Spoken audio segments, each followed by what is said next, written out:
Okay, let's talk. Software engineering is definitely one of those jobs where it's really hard to find the balance between work and your life, especially because you're on the computer for 8 hours a day, and when you hop off, you just probably open another tab to do whatever else it is after work. Nobody really prepares you for the fact that after all the interviews and getting that job, there's another part of the equation. You have to be able to balance your real life and work. And I've been there. So I wanted to share 6 tips that really helped me live a life outside of my IDE. And these aren't just fluffy wellness tips, they're real things that you can implement into your life every day. Tip 1, and to me this is the most important one, and that is to have goals outside of your job. This sounds pretty obvious, but honestly a lot of engineers early on in their career get really wrapped up in what they need to learn and all the new tricks that are going on in the tech world. Because of this, it feels like there's always a skills gap that needs to be closed. And while it's fun and exciting at first, pouring everything into this one thing will end up being really exhausting. Now the issue with this is that you are starting to tie your self-worth entirely to one point of success. Because of this, if you get one bad review or one week where things are really rough at work, it can cause you to really spiral. Building skills or having a goal outside of work gives you something to look forward to that isn't just tied to your work. For example, last year I was really into running, so like a typical tech bro, I ended up running a half marathon, and that gave me a lot of purpose outside of work. Because of this, when one thing was slow, another kept on moving. Having these goals also gives you some sort of structure outside. When you have something else to look forward to, you're not just continually bed rotting every time you come home from work. You have something else to look forward to. That in turn will also help you feel like your whole life isn't just work. Number 2 is to really think about your mental health.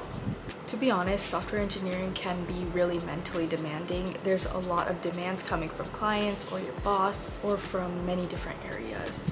For example, you might be looking through your code and find a bug that you need to fix right now, and because of that, you kind of feel like you're constantly on this hamster wheel of trying to fix things for other people or for things that you found yourself. Now this can take a huge cognitive and emotional load, and because of that, it's really important that you really focus on having healthy coping mechanisms.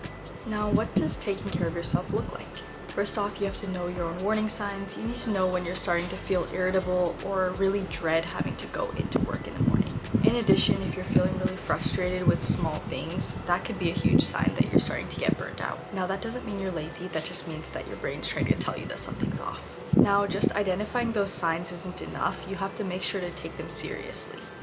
Taking a day off before you're fully burnt out could be the difference between burning out for a longer period of time and just needing a day off to recover. Lastly, make sure to normalize taking care of yourself.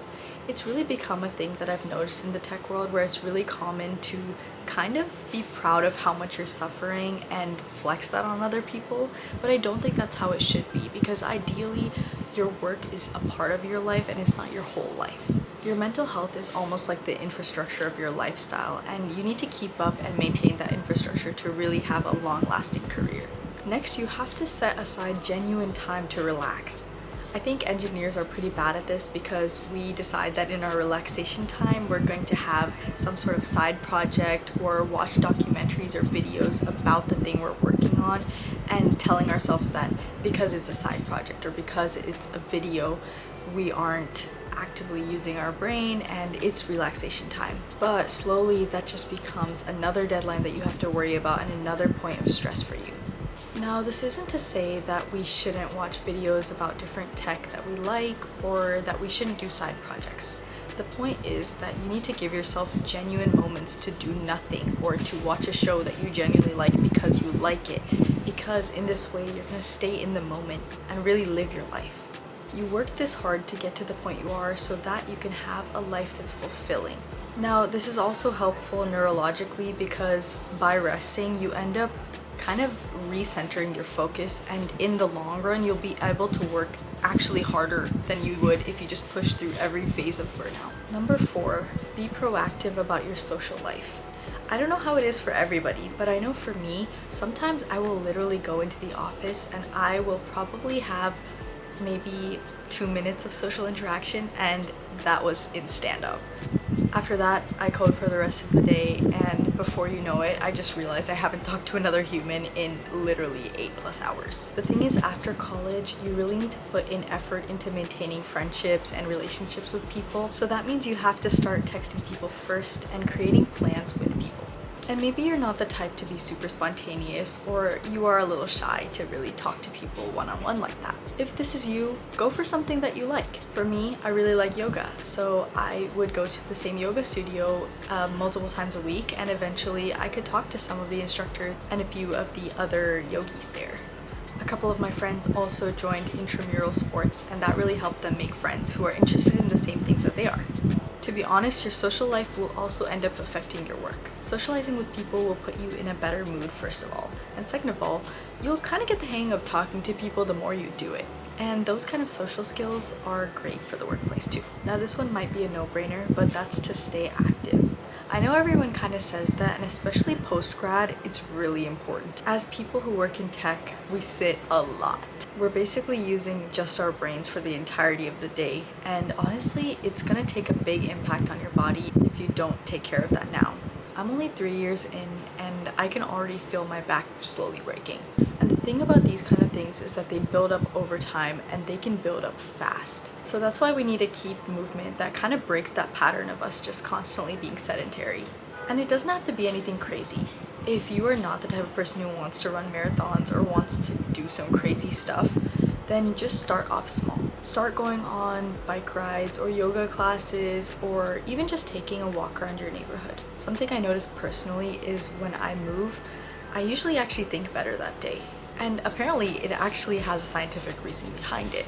When you're moving, a lot more blood flow is going to your brain, so in the end, you might actually become a better developer because of it. So if you're not doing this already, start small, but start consistent. Get in a 20-minute walk every day. That's it. Lastly, I want to talk about being intentional about your screen time. And I'm not here to lecture you because, to be honest, I was a little shocked at my own screen time recently, but here's the issue. We already work a job that's mostly on a screen, and coming home and scrolling more, even though in the moment it feels restful and it feels nice to just be able to relax and doom scroll, in the end you don't even really feel satisfied by it, and you kind of wonder where your time went.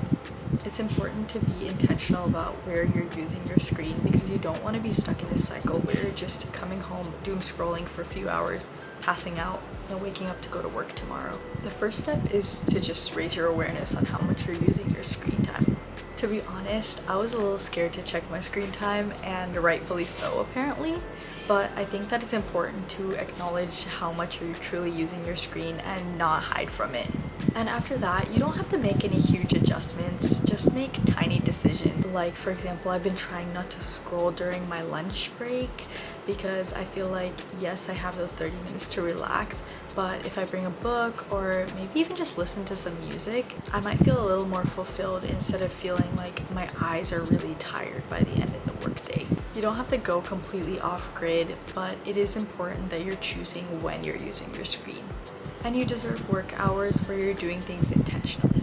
So here's the thing that nobody really tells you about tech jobs, and that's that landing the tech job is just the beginning. You want to build a career that you can really sustain with real relationships and real goals that don't necessarily have to do with your work. Yes, you happen to be a software engineer, and yes, it is a big part of our life, but you also deserve a full and fulfilling life.